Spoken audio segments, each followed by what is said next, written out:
Good afternoon, everybody on the East Coast. Good morning to the fellow West Coasters. This is Ryan Thurman with Contact Center Compliance. I've got Joe Sanscrainte on the line with Mitch Roth, both with great firms that are going to help us dissect the compliance topics of today.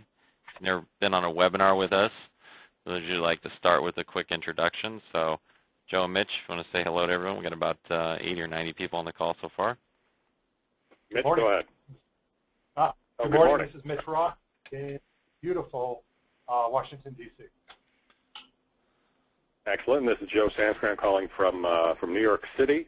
And as always, Ryan and Mitch, it's a pleasure to be here working with two such fine-looking gentlemen. Thanks, Joe. And we'll get started here in a couple minutes for the comment. No. I'm out of San Francisco, North Bay area. So we've kind of got the whole country covered today. We're going to be talking about the changes coming up with TCPA and some of the compliance issues related to obtaining express consent. We kind of took a portion of some of the content that we were able to share with people out at our actual live event, which we held in Scottsdale end of January, where we actually sold the event out. We had 35 engaging compliance professionals from all kinds of large to smaller companies. Really got some good positive feedback about it. And so one of the things I think that we had a really good discussion about was the express consent, what you need to have on file. So Mitch and Joe are going to share that information with everybody and give us some tips. And the good news is that even though we sold out that last event, we do have some slots available for another event in Scottsdale on March 13th. So if you haven't checked that out, you could go over to dnc.com/events, EVENTS, and that'll get you to the landing page. And also we'll have a link for everybody, of course, as a follow-up in an email. We'll also follow up with everybody with a copy of the slides from today. And I am recording the call, too, so if you've got people that couldn't join the whole time and want to get a copy of the audio recording, I'll get that out with a link probably over to our YouTube channel, so you can check that out. All right, and by the way, the next Phoenix event on March 13th, that's an overflow event, and it was very interesting and very, I guess, heartening, the response that Mitch and I got and Ryan got to the first event. We originally had it at one venue. And because of the number of people who wanted to come to the event, we had to switch to a larger venue. And even then, we still had overflow. And so we just wanted to have another event on March 13th just to really take care of the additional people who didn't have a chance to go to the first one.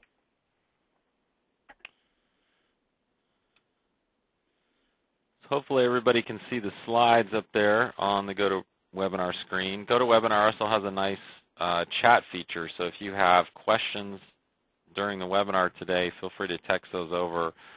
We'll try to address some of them as we go along, and then others we'll spend time towards the end. Plan on maybe 45 minutes today or so to an hour. We've got slotted, so we're going to kind of go into things. Mitch and Joe both come from a deep background in compliance expertise. They represent firms on an ongoing basis and during some of the investigations that help them figure out what clients need to have on paper as far as compliance processes. So it's great to have them both. And like I said, we're going to kind of jump into some of the content here. Now we've got through some of the initial setup things. So Mitch is going to kind of start us off, and I'm going to hand the mic over to him. So Mitch, thanks for joining us today. And if you don't mind, what slide, Ryan, are you showing on your screen? I just want to make sure. I'm just seeing a cover, compliance webinar, TCPA, and the new frontier of Express. Oh, there we go. Oh, sorry, I didn't have the previous slides up there. One of those days. Well, you missed the slide with our pictures. That's why I do these, so I can see my picture. I know. I digress. There we go. I'm sorry, Mitch. There we go. All right. Thank you. If you see Mitch and Joe, please make sure to say hello at our next event. There you go. This is what we used to look like.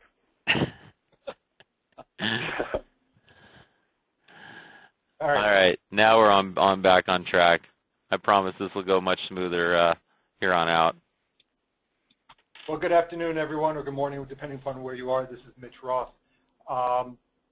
We wanted to address some of the issues associated with the consent requirements that's contained in both the existing FTC regulations, the existing FCC regulations, and some of the new requirements that are imposed by the amended FCC regulations that were published about a year ago to the day and are being implemented on a rolling basis, with the next set of implementation deadlines take place, I believe, in October of 2013.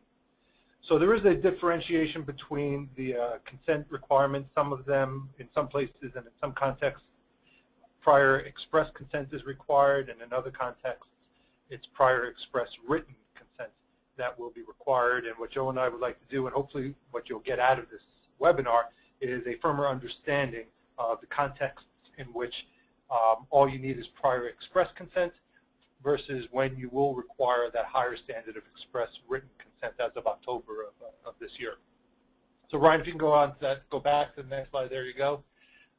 First, let me just remind you, under the FTC regulations, the telemarketing sales rule, the only indication or the more recent indication of where prior express consent, written consent is required is in the context of transmitting a telemarketing, pre-recorded telemarketing sales call, a pre-recorded call where the purpose of the call is to sell goods or services.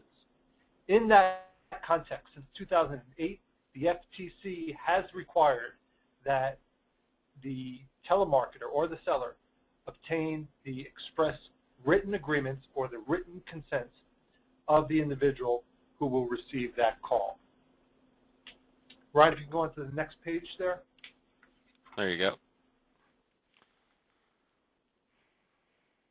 Now, in order to try to bring the FCC's restrictions in line with what the FTC did back in 2008, the FCC published new regulations, or new proposed regulations, or I should say new final regulations, in February of 2012. Most of these restrictions are going to involve the transmission of voice and pre-recorded calls both to cell phones and to landlines. Now, regarding calls to cell phones, and we're talking about calls that are initiated using an automated telephone dialing system. We'll talk about what that system entails later. But in the context of calls initiated using an automated telephone dialing system to a cell phone, which is not for the purpose of sales, it could be a service call, it could be any other, a collection call, it could be any other type of call not intending to be a telemarketing call. You still must comply with the current standard of prior express consent. Ryan, go on to the next slide, please. However, if the purpose of the call to that cell phone is for telemarketing purposes, where you're trying to sell a good or service, that is where the new standard is going to kick in, and that is going to be prior express written consent. So you cannot call a cell phone using an automated telephone dialing system for telemarketing purposes without the recipient's prior express written consent. Furthermore, if you're going to transmit pre-recorded messages to a landline, also you must now have prior express written consent. It used to be the case that you could sell or you could initiate pre-recorded calls to landlines merely with an established business relationship. However, that EBR exemption is no longer in the rules. Okay, you must have that express written consent. Joe, do you want to go, Ryan, go on to the next slide. Joe's going to try to summarize it a little bit. Joe created this matrix, and then we can delve into some of these issues a little bit deeper. Right, and you know, Mitch and Ryan, the last thing we want to do is actually, I don't know, answer questions and you know, put ourselves on the line here. But that's exactly what I'm proposing we do today. In looking at the FTC and the FCC rules, and I'm just going to admit this, I think, Mitch, you've admitted this to me in the past, It's very confusing. It's very, very confusing. And every time before I do a presentation on anything involving pre-recorded messaging or calls to cell phones versus landlines or whatever, I have to sit down right before the presentation and get it all back in my brain, because I know if I don't do that, I'm just going to get out there and fumble it and probably give incorrect information. The reason that the FTC and the FCC have these differing approaches really comes down to the legislation that gave the FTC and the FCC the ability to go in and start regulating in these areas. The Federal Trade Commission's rules, or I should say the legislation behind the Federal Trade Commission's rules, are technology agnostic. They don't, the laws behind the FTC's telemarketing sales rule don't get into, all right, how are you making the call? Is it, is it a pre-recorded call versus a predictive dialer versus manual dialer, whatever. There's no difference between like a predictive dialer call and a manual dial called when it comes to the FTC rules. It also doesn't matter on the FTC side if you're calling a landline versus a cell phone number. However, for the Federal Communications Commission, when the Telephone Consumer Protection Act was first enacted all the way back in 1991, there was this language. The law itself was divided up between calls that were delivered via automated telephone dialing systems and pre-recorded messages, and the rule was divided up between whether or not the call was being placed to a landline or to a wireless device. So what happens is, if you put all this stuff together, I actually, a couple of weeks ago, said, you know what, once and for all, I'm just going to sit down and I'm going to go into Excel and I'm going to create something, a spreadsheet that will tell me exactly what consent is required for particular types of calls.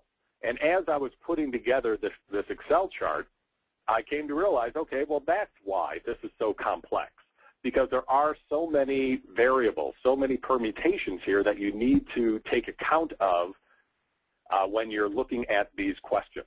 And so I have two charts that I've put together. The first chart takes a look at the type of call, if the call is being made by an automated dialer or a predictive dialer. Then they're the same thing under the FCC's rules. And so if you're looking at calls made by an auto or a predictive dialer, then the next step is, all right, well, what is the purpose of the call? Is the purpose of the call to send off a telemarketing message? Or is this a non-telemarketing, a non-commercial, informational type of call? Or is this a call that we're going to call HIPAA regulated? That is, calls that are for the purpose of following up on health insurance and those sorts of issues.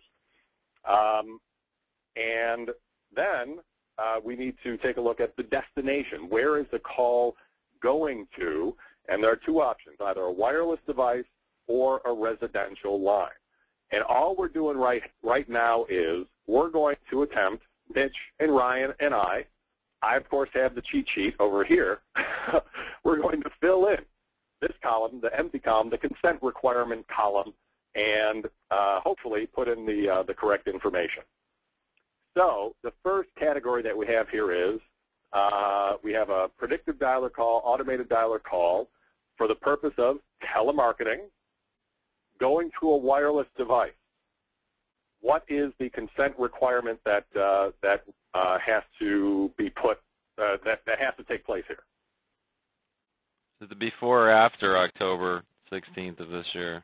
After October 16th of 2013. That's anyone? Bueller? That would be? Written consent. Exactly. Prior written consent. Absolutely. All right, and let's go on to the next column. Oh, look at this. Nice.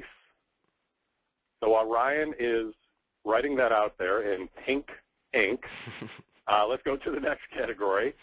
Automated predictive dialer, non-commercial informational call, but again, the call is being made to a wireless device. What has to be, what is the consent that you need to have, if any, in order to make this call? Somebody asked me this question What do this we morning. I couldn't answer it. You see, this is why this is so crazy, and this is why when Mitch and I are doing this portion of a presentation, for example, when we do this presentation March 13th in Scottsdale, Arizona, at the compliance event, this chart is going to come in very handy. What goes here is prior express consent. And everyone, just for the record, I finalized these about a half hour before today's presentation, and Mitch has not had the opportunity to take a look at these. So I think he might be a little hesitant to weigh in here. But he's relying on me to actually get the right answers. All right, excellent. Express consent. And then, what do we have? Automated predictive dialer call on a HIPAA-regulated type of call going to a wireless device. What do we think here? I wish everyone could weigh in. It'll be interesting. March 13th, we can actually have a live audience come in, and we can write in on the boxes. And the answer here is prior express consent. And then, again, automated predictive dialer for telemarketing purposes, and this is just going to a residential line. What sort of prior express consent do you need? And the answer here is... Joe, I'm going to go with written consent on this one. Written consent. Yes. And the answer is, why would you say written consent? Now wait, we're not worrying about do not call here. This is not do not call. Take do not call, put it by the wayside. This is telemarketing to a residential line, right? Not to a wireless. This is just telemarketing to a residential line, and you happen to be using a predictive dialer. And just so you know, Mitch, you're factoring in do not call, but the answer here, as we'll see on the next slide, is there is no prior consent requirement, but you have to look at the do not call law. Oh, I'm sorry. I thought it was okay. I thought it was pre-recorded. Never mind. You see? If you would have gotten me the slides beforehand, then I would have been better prepared for this game. I know. Well, that's no fair. It's no fun. But, all right, then worry about the do not call laws.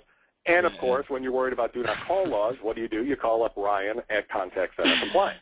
That's just habit right there. I'm sorry. I meant to write DNC.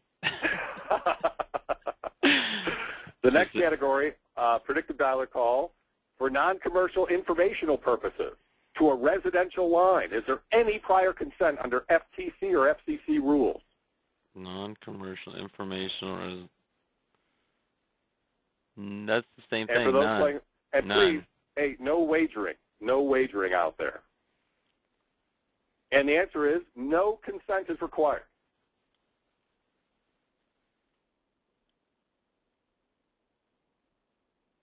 And then the last category, HIPAA regulated, using a predictive dialer, and you're calling up and this is not a pre-recorded message.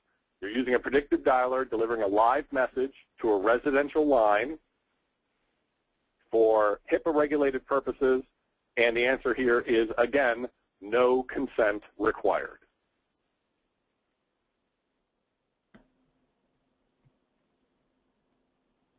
Now, of course, since I prepared this a half hour before today's show, Ryan doesn't realize that the next slide actually has everything that he just wrote there. That's all right. But this is good. This is good. This is how we need to do it, and we just need to be aware of that. But if you go to the next slide, ta-da! Oh, nope, too far. Back up. Back up. There we go. Yep, I went too far. Sorry. So here are the answers. And remember, we're just looking at this from the perspective of, is there a law in place for getting do not call that says you got to have some sort of prior consent in order to make this telephone call. And just because of the way that the FTC and the FCC have their rules written, this is how you need to break it down. This is how complex it is. And this is just, now we're just looking at if you're making a call via a predictive dialer, we're not even looking at pre-recorded calls. The next slide is pre-recorded calls. Let's go to there. Here we go. So you're delivering an artificial voice or a pre-recorded voice for telemarketing purposes to a wireless device. Now, what do we think is required here? This is wireless. It's telemarketing, pre-recording. You need written consent. Thank you very much. That's what we were all just talking about. So prior written consent, and actually the FCC rule here takes effect on October 16th, 2013, to match up with the FTC. Then we have, here's where it gets tricky, pre-recorded voice for non-commercial informational purposes to a wireless device.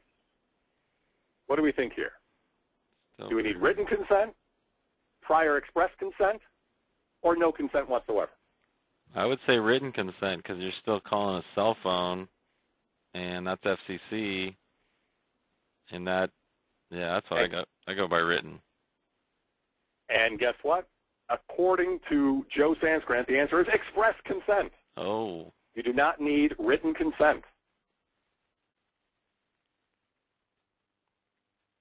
And I'm sure, I just hope people just, listen to this and just say, all right, Joe knows what he's talking about.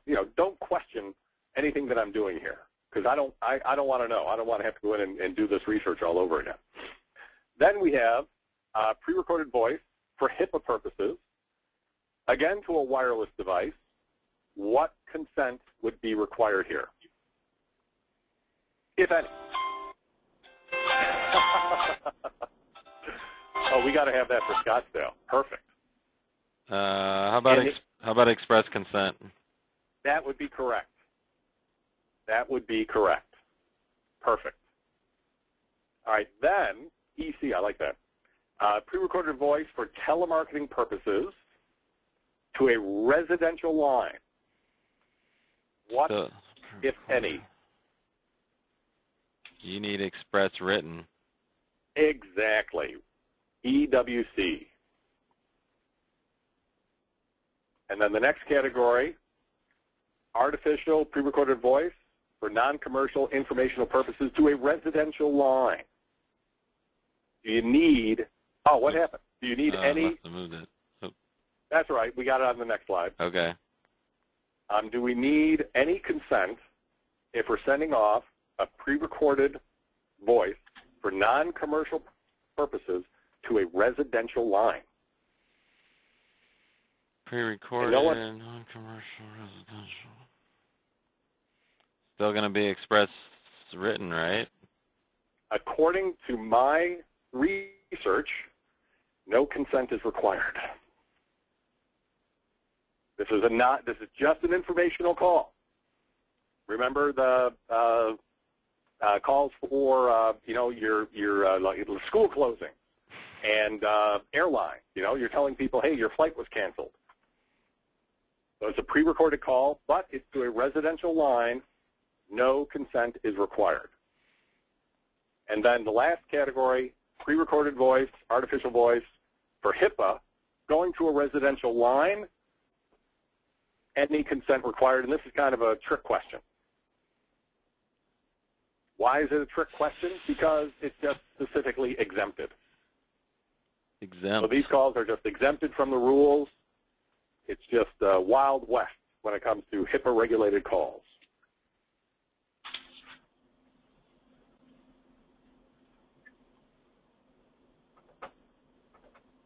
Okay. And I just wanted to add in that one category, where'd it go? Non-commercial informational pre-recorded calls to a residential line, and the FTC actually had a good FCC had a good write-up on this. Calls by school boards, debt collectors, bank account balances, credit card fraud alerts, package delivery, payment reminders, flight status notifications, utility outage notifications, and appointment reminders. And guess what? The FCC considered these to be merely informational calls. Okay, let's go to the next slide, where all this stuff is filled in. And for anyone who wants to question this, of course, I believe in my own mind I'm above any sort of questioning. But perhaps people have questions. But before you say, I disagree with you, Joe Sanscrainte, put together the rationale for why you disagree, citing to chapter and verse. And Mitch and I and Ryan would be very interested in looking at that. But for right now, this is what we're going with. I've got agreement amongst the audience here, too, on our Really? chart. Yeah. Wow. So. I feel like I'm surprised. and I hope, I've kind of, I was talking for Mitch and Ryan when I admitted that this was just a very, very confusing area, and quite frankly, it has been confusing for the past 10 years. And it's taking me this long to sit down and really just say, all right, let's break this out piece by piece and put it into an Excel chart. And I hope that this is illuminating. We did promise,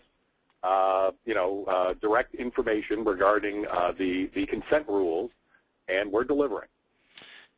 Joe, the irony is that a lot of these regulations that have come down the pike have been for the intended purpose of trying to remove some of the confusion. Yeah. No, yeah, the real purpose is to keep lawyers like Mitch and I in business and to maintain the confusion. And I'm sorry to do this, Mitch, but what I'm hoping to do with this chart is get rid of much of the confusion.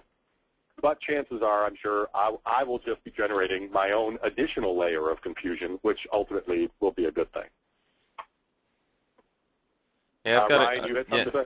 I had a couple of comments. One was that under type of call, what might be helpful for some people is to look at manual call, purpose of call, destination, to put a matrix like that together, at least talk about that. And the other comment I got in regards to this discussion from a couple of people is actually more of a question, which is, what is the difference between express written consent and express consent? And, does an EBR constitute express consent, that kind of dialogue, which I'd imagine we're eventually going to have. Well, Ryan, you have picked the perfect segue to the next slide. And I haven't even looked at the slide, so I think I must be part psychic. As long as we don't worry about Ryan. Ryan, don't worry about it. I didn't see that. I didn't see them either. As long as we give Ryan a PowerPoint to load into GoToWebinar 5 minutes before we do this, then I think we've done what we're supposed to do. All right, Mitch, you want to talk about express written consent, and in the process, talk about express consent. Sure.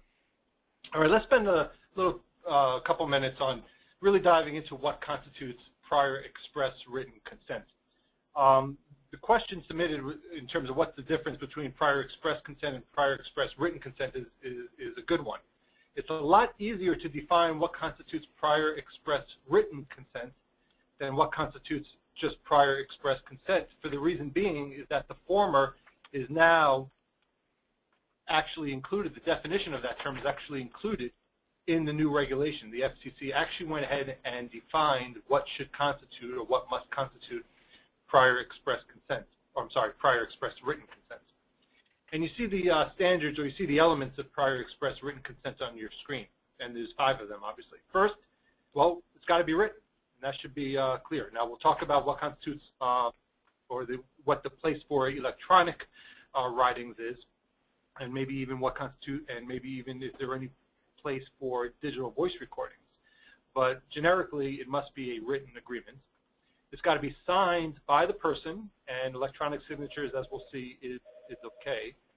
And the writing must clearly authorize the seller to deliver either an advertisement or a telemarketing message. And it's got to be some express language where it's clear that the recipient will receive a telemarketing or a sales message. And the requirement is that it goes even further, that and have the call recipient actually acknowledge that the call that they will receive on their cell phone may or will be initiated using automated telephone dialing system or have an artificial or pre-recorded voice. And then finally, the writing must include the telephone number to be called. Now, in my experience over the course of the last 6 months or so, since companies have really been in a position to start planning for the implementation of these new regulations, there's a lot of concern about that fourth bullet, having to actually include language where the call recipient acknowledges that the call will be made using automated telephone dialing system. Clearly, it's not language which is very pleasing to the ear. Clearly, a lot of companies are a little hesitant to have to include that language. I've received a lot of questions about whether that language or that phraseology must actually be included. And until we have additional guidance from the FCC, and Joe, you may, I'd like to hear your thoughts, but the only way to be 100% sure that the consenting language will be sufficient is to actually include that language there, automated telephone dialing system, in the consenting documents. Yeah, I agree, and the only caveat would be, do you have to say automated telephone dialing system or artificial pre-recorded voice? Are there different ways of saying that? And I'm assuming that there are, or not that I can really come up with any right now. But I think, a reference to a follow-up call, a follow-up pre-recorded call, in my opinion, would suffice if you're, making a follow-up pre-recorded call. You don't have to, and I don't think, Mitch, that you're saying this, you don't have to include automated telephone dialing system or artificial or pre-recorded voice just as a boilerplate language that goes in. You can finesse it a little bit. Yeah, then the question becomes, it becomes a very slippery slope in terms of how much you can actually finesse it. And I've had clients try to come up with some, creative terminology. Yep. But when I review the language, the discussion always starts with the caveat that the only way to ensure compliance is to use this language. If you want to make a business decision to get away from that language, then companies need to be aware that at least theoretically there could be some risk involved until the FCC in fact blesses language. And Joe, you recall that a similar context is the abandoned call message requirement that the FCC had, where the regulation says that the abandoned call message has to state that the call was made for telemarketing purposes, and then later on the FCC backed away from that and said, well, you don't really have to use the terminology telemarketing purposes, but the more you get away from that terminology, the more risky, the greater risk there is that that message in and of itself will be solicitous and by itself constitute a violation of the FCC regulations. Sure. I agree. Ryan, can you go on to the next slide, please? Sure. So then the FCC also indicated that before a consumer can be requested to make to give their express written consent, their prior express written consent, certain disclosures have to be made to the consumer or to the call recipient during the process. And you see those two disclosures that have to be made clearly and conspicuously on your screen. First, it must be disclosed that the seller may deliver or cause to be delivered a telemarketing call using the automated telephone dialing system, which we've already addressed. And then secondly, you must inform the consumer or the call recipient that they are not required to sign the agreement in order to be eligible to purchase the property, goods, or services. So the net of that is that you can't make a consumer or call recipient give that consent in order to be eligible to purchase what you're trying to sell to them. Whether they provide that consent or not has to be completely separate from whether they can purchase the products or services. Joe, you want to add anything? Well, yeah. I just want to talk about, just launch the discussion of the difference between express written consent and just express consent. And I think we're going to get into that as we talk about subsequent slides. But as Mitch was saying, yeah, we have clear guidelines when it comes to express written consent. You need to have these 5 things. That's great. For prior express consent, we don't have such guidelines. To my knowledge, there's nothing that the FTC and the FCC have come out with to say, this this set of things over here constitutes effective prior express consent, and these things over here do not constitute prior express consent. And the difference between these two, between express written consent and prior consent, just comes down to the writing requirement. Prior express consent can be made. You can get it in a writing. It doesn't have to have a signature. It can also be done orally. You know, if a person says, "Yep, I wouldn't mind it if you called me back," guess what? You have express consent for that follow-up telephone call. So the ability to, you know, have nuances and think laterally when it comes to prior express consent is there, and just less so when it comes to prior express consent, prior express written consent. And then there also is a whole realm of ambiguity with respect to certain elements of prior express consent, because there is a school of thought that says that if a consumer provides a cell phone number to a seller in the course of a business relationship, that in and of itself constitutes the call recipient's or the consumer express consent to be called on that cell phone number for purposes that relate to the underlying transaction during which that number was provided. And there is some ambiguity associated with just how far the FCC will allow that inference to be made and in the context in which it can be made. It can certainly be made in the context of debt collection, where a debt collector can call a consumer for debt collection purposes.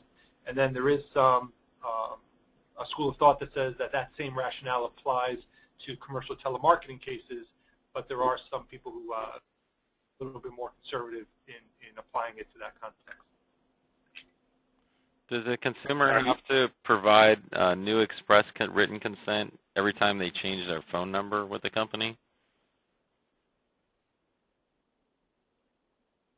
I hear crickets. Quick answer, I think yes. I would say yes, because I think the consent does apply to the telephone number. It's telephone number specific. What about like if a husband signs up, provides express consent? Does that apply to the household or just to that phone number or other phone numbers? Like, I think I think the answer is that if the husband has the authority to make that to give that consent, that it applies to the household. Joe, you agree? Yeah, yeah, absolutely. The regulator would be hard pressed. You know, if you made a call to the wife and the wife complained, and the regulator came to you and said you didn't have express consent, and you were able to produce a recording of the husband saying, absolutely, you know, I'm giving you my express written consent and signing this recording so that you have express written consent, you know, the regulator would just back away because it's just too difficult to try to enforce something like that. Right. Ryan, want to go to the next slide? Sure. Just to keep in the back of your mind that there have been some challenges filed at the FCC, mostly for the purpose of trying to remove predictive dialers from the definition of automated telephone dialing systems. An automated telephone dialing system generically is defined as the equipment which has the capacity to store numbers and to dial them sequentially. And under that definition, there have been both FCC decisions and court cases that have basically included predictive dialers within that definition. So that's why we are talking about just voice calls to cell phones made using predictive dialers. So there has been some regulatory challenges and requests for the FCC to reconsider about whether a predictive dialer is an automated telephone dialing system. And the FCC has received those petitions last year. It's been sitting on those petitions, and there's really no way to tell if or when those petitions will ever be ruled upon. Yeah, and this is sorry. If the FCC decides that predictive dialers are not automated telephone dialing systems, then really a lot of this discussion goes away, because then you'll be able to use predictive dialers to call cell phones. But again, this is all speculation. I'm not optimistic that the FCC would rule that way or even rule at all on these petitions.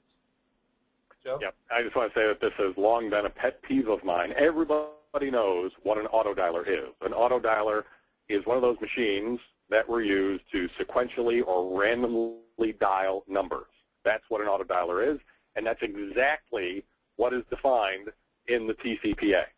And it really took a lot for the FCC to reach the conclusion that a predictive dialer that doesn't dial randomly, that doesn't dial sequentially, is somehow an auto dialer. And I've never accepted their logic because it's, quite frankly, illogical. But the cat has been out of the bag for a long time. We do have some court cases where they agree with the FCC, or at least give the FCC deference to make the call as to whether or not the predictive dialer falls within the definition of an auto dialer. But just between you, Mitch, Ryan, and everybody here on the phone, I've never, ever accepted that, and I just think the FCC was just plain wrong. All right, Ryan, next slide. Joe, you want to talk about the compliance strategies there? Yeah, sure.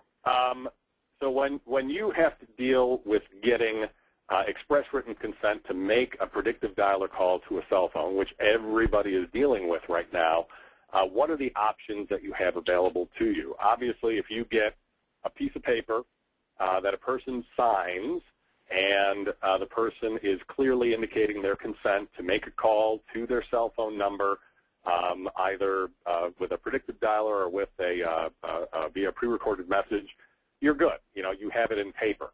The vast majority of people do not want to try to go down that route, and so they're looking into strategies involving email, internet, telephone key press, or even digital voice recording.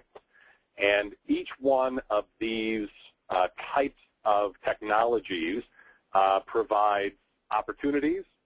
You can absolutely get an electronic signature and electronic express written consent using any of these four technologies. So there's opportunities there, but for each one of them there are also some pitfalls, I guess, some things that you need to be aware of, and it really all just comes down to is the consumer truly expressing consent to make the specific type of phone call to the specific telephone number provided.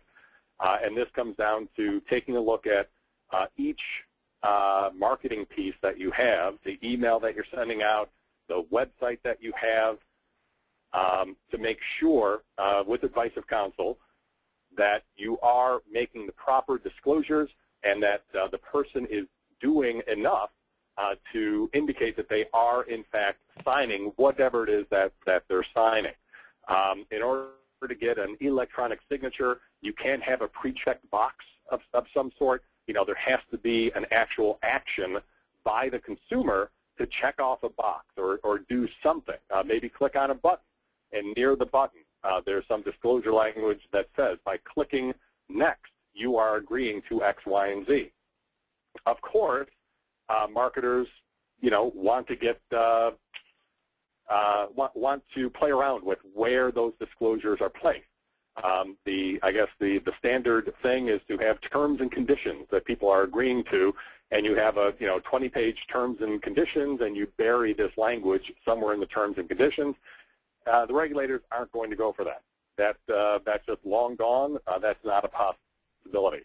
In order to get express consent in this context, the disclosure has to be somewhere near the button or checkbox whereby the consumer is expressing their consent.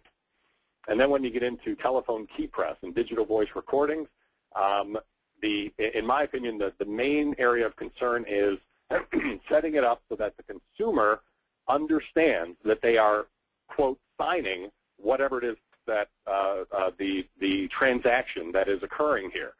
Under the e-sign Act, that's a critical element of getting a proper electronic signature. The consumer has to understand that they're signing whatever it is that you are presenting to them. So in the telephone key press scenario, it's not enough just to say, oh, press a button and, a bunch of things are going to happen. No, you need to make a disclosure that says, okay, if you press 1 right now, here is exactly what you are agreeing to. And by the way, by pressing 1, you're submitting your electronic signature that you're agreeing to these things. And the same thing with regard to digital voice recordings. You can absolutely get an electronic signature just by recording a person's voice.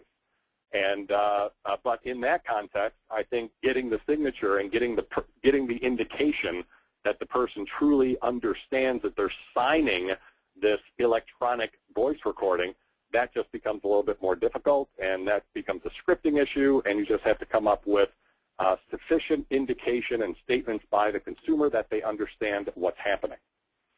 And then let's talk a little bit about the perils of online lead generators. We actually covered this quite a bit at the Compliance Summit in Scottsdale. And there are plenty of lead generators out there who will say, I have a list of 200 million cell phone numbers in the United States, and they're all opt-in. They're all opt-in. And that is what marketers want to hear. They want to hear, oh, this is all opted-in information, and that is the end of their inquiry. And I'm afraid that is just not going to be enough. You can't just rely on the representation of a third-party lead generator that, yep, everybody on this list is opted in. You're going to have to do some due diligence. You're going to have to figure out how the lead generator managed to get the opt-in and the manner in which that opt-in was obtained. And then also, a lead generator wants to get 10 million opt-ins, and then they want to sell it to 100 different people and make money off it. But the consumer involved here didn't consent to have 100 different marketers reach out to them on that telephone number. So there is some leeway if you're a lead generator and you want to sell an opted-in lead to maybe 5 or maybe 10 different sellers. If you work in language that says that that informs the consumer that by submitting whatever information or by opting in whatever manner the lead generator has created, that they understand that they're going to be contacted by up to 5 affiliates or 5 marketers who are going to be contacting them for the purpose of offering them the sale of goods or services, then the lead generator has the ability to sell that lead to up to 5 marketers. This is tricky. A lead generator will tell you exactly what you want to hear so that he or she can sell that database to you. You just have to be very careful. And I hear that all the time on the pre-scrub lead side, where people think that they're safe because they're buying pre-scrub leads. The lead processor has done this for them, or some other call center entity that told them everything's taken care of.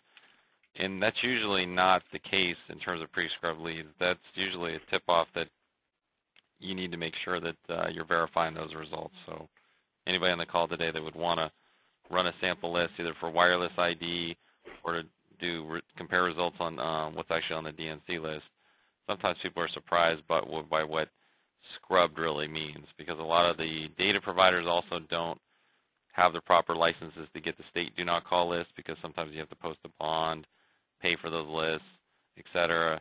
And then they oftentimes will scrub that database on a monthly basis where, with wireless compliance, you've only got a 15-day grace period. So you need to make sure you're scrubbing every 2 weeks on a minimum on that end. All right, we can go to the next slide, I think. And this, I think, is the last slide that we have, and this just goes to, all right, the new FCC rule governing express written consent for predictive dialer calls to cell phones and express written consent for pre-recorded telemarketing calls. That is October 16th, 2013. The big one, of course, is prior express written consent for predictive dialer telemarketing calls to cell phones. And, both Mitch and I and Ryan are hearing lots of scrambling, I guess, in the marketplace, trying to figure out how to deal with that. And we're all available to assist in any way that we possibly can. Ryan, I'm going to kick it back to you. So yeah, that definitely is true in terms of, companies looking at what their strategy is going to be after that date, and then also looking at, how many customers they have that have only provided cell phone numbers to them as a primary point of contact. I've talked about in the past in previous webinars where you have somewhere between probably closer now 40% or more of the United States that is only using a cell phone number as their primary number. I mean, most people I know don't have a landline anymore, so that's definitely an issue. And then we're also looking at the compliance end of things. It is actually fairly tricky, I would say, to identify who has a cell phone number, because numbers do get ported from landline over to cell phone, and so you got to be able to track those numbers, keep updated with the carrier data themselves. So it's good to have somebody to kind of help out on that end, and as far as wireless compliance goes. And so that's one of the things that, as a takeaway, you guys, anybody on the call today that would want to look at that as a process, we'll run free tests, and then we also have a compliance kind of gap type test you can run through on our site, which is pretty cool as part of our compliance guide product that we sell. We're definitely available to discuss those things offline. I'm not going to try to take away from some of the questions we have here today, but just in terms of things you can do with us, that's a good place to connect. Another place to connect would be our LinkedIn group. We have a compliance forum on there, which is really cool, where people post news, updates. It's a good way to keep track of other events coming out and other webinars. Generally, we'll post them there before I even put out an email. Another quick thing on the slides, like I said, I have the link here to the compliance summit we're doing March 13th. So you can come in there, or you can just go to dnc.com/events. That'll get you the current registration page. It's going to be in North Scottsdale at a really nice Wingate. You can stay there, come in for the day. We'll have some networking during the day, but mostly it's more of an intensive workshop where we really kind of go through some of the things we just don't have time for here today. But Mitch and Joe do keep it fairly interesting, and there's discussion and interaction with the group, and it's not too large too. Usually we'll have 40 or 50 people, so it's not too big of a group where you actually get your questions answered, but then also hear meet from other compliance professionals. So I highly recommend it. Plus it's in Scottsdale in March, so I know that there. I just looked at the weather, and there was some sort of a blizzard alert for somewhere other than California, surprisingly. So if you guys have a few minutes, Mitch and Joe, it'd be good to maybe go through some of the questions that have kind of filtered in. Obviously generated a lot of them because this is a fairly hot topic, I would say. So as far as a few people asked about audio recordings, webinar, the actual slides, yeah, we're going to email those out later today, maybe by tomorrow. And then I'll have the audio recorded available with a link from our YouTube channel. Hey Ryan, let's the charts that we produce. Let's talk about that. There might be some copyright issues that I want to deal with, so we'll talk about that offline. Cool. So let's talk about some of these questions. Let's see. Let's talk about maybe some more real-life stuff. What have we heard about companies that are implementing and acquiring express written consent from consumers right now? I can take the first part of that question, and you guys can add to it. I actually, 6 months ago, I got my statement from American Express, and it's one of the few that actually my wife handed to me. Normally, she writes the check for the bill, and I don't even see it. But she said, Ryan, you should check this out. And it was where Amex had actually gone in and put a disclosure in my statement basically saying, hey, from time to time, if you've given us a wireless number, we may call you on automated equipment. It was basically added within my my statement, which I thought was surprising. So, they were kind of, I think, on the forefront. They're putting that notice out to customers, and I know Mitch and Joe and I have talked about that before at some seminars as far as ways to notify your customers, but that's one way I've personally seen it from the consumer side.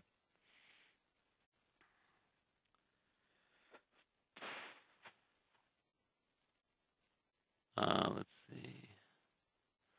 One of the things we didn't talk about was business-to-business calls in your wonderful matrix. The one thing I usually recommend to people for business-to-business calls is if you're using a dialer, automated, pre-recorded, and you're going to have cell phone numbers mixed in there as business contact numbers. So in the case of dialer calls to B2B, I would still look at extracting cell phone numbers and complying with that rule and dealing with consent as it applies.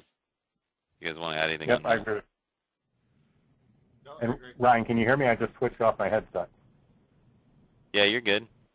Okay, good. Sorry. Just going to pick a couple more of these out. Let's see. It's hurting my ear. So here's one that we can probably fill the rest of the time with. Do we agree that preview dial is not an auto dialer? Well, hey, to get the full, hey, wait, Mitch, stop. To get the full impact. I know what you're going to say. I'm going to say the same thing. Yeah, Mitch and I are going to be doing a point counterpoint with an homage back to, if anybody remembers, who is it? Dan Aykroyd and Jane Curtin on Saturday Night Live, and we're going to be discussing that specific issue at the Scottsdale Compliance Summit. We at the last one, Mitch and I, we actually fell to fisticuffs in front of the crowd over this very issue. And so we thought we'd, make it, Ryan's going to be the referee, and that's how we're going to handle that. And it's just not enough time in this context to really get into it. I agree. I think that there's some debate we can have about that would be able to hash that out. No, there is no debate. I know. I was right and Joe was wrong. But it's, oh, boy. The answer that I usually tell my clients, because, we get asked this question, is it depends who you talk to, but the general consensus is that you should talk to Joe. It depends who you talk to.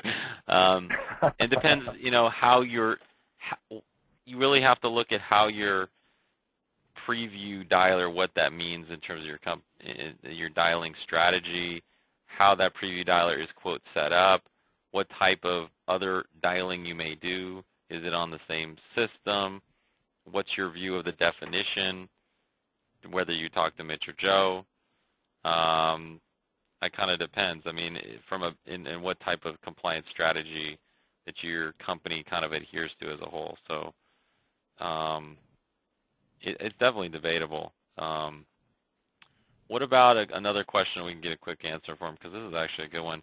In the context of a telemarketing company who's making calls on behalf of another client, an outsourcer, who's responsible for obtaining the express written consent? Mitch? I would say that they're both responsible.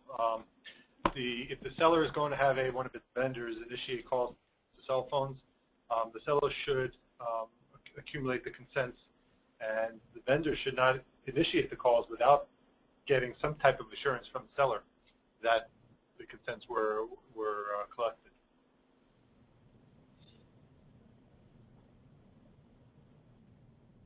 I'll go with that answer. Sounds good. I'm looking to see if there's anything. One more question. Yeah, I'm looking for a good one. Oh, they're all good. Express consent.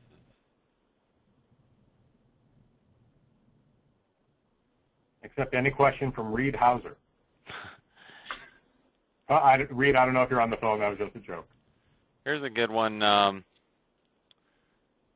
about we were talking about lead generation, and the question was, do the affiliated marketers have to be specifically named in the opt-in process? So if you're generating leads, the answer to that question is surprisingly no.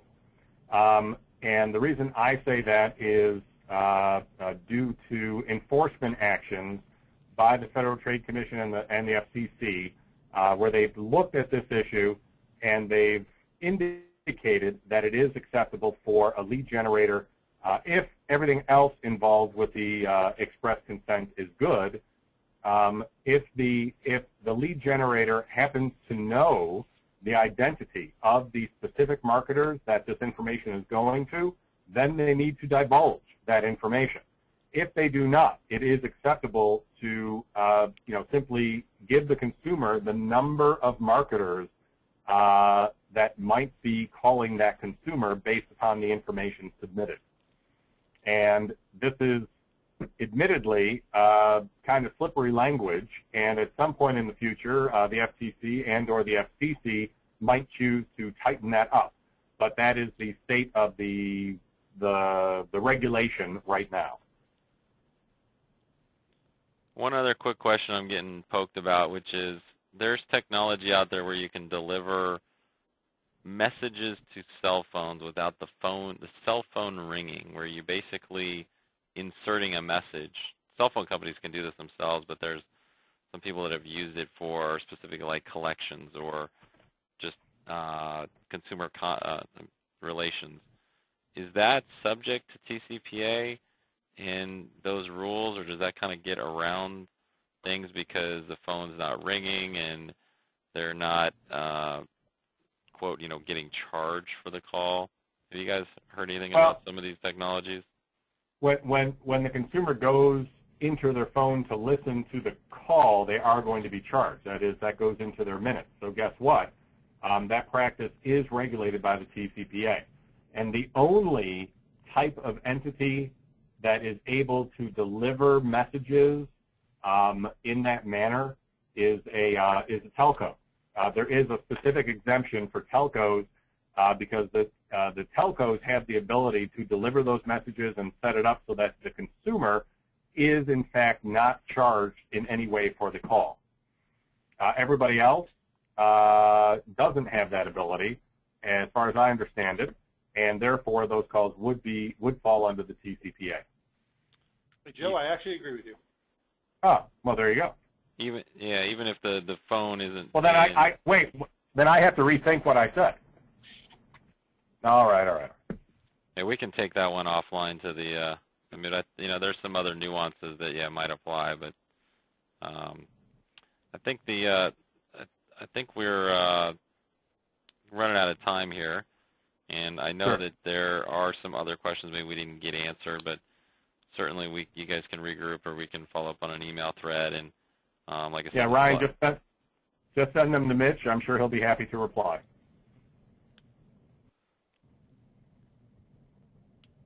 So hopefully everybody got kind of what they were looking for, at least on express consent out of this call. I think we're really getting to, like I said, the end here. And I want to thank Mitch and Joe for their effort in putting this together and really making it somewhat simple to understand. But the bottom line is, things are really getting complex. It's good to have a partner in compliance, have good attorneys. Mitch and Joe are good resources, and highly recommend them, and as well as coming out to our event. I definitely think if you've got a couple people that are new or seasoned or whoever, they're going to feel like they get a lot out of it. So I'll leave it at that, and look forward to seeing everybody out in Scottsdale. Beautiful. Thank you, everybody, for taking the time. Thanks. Thanks. Bye-bye.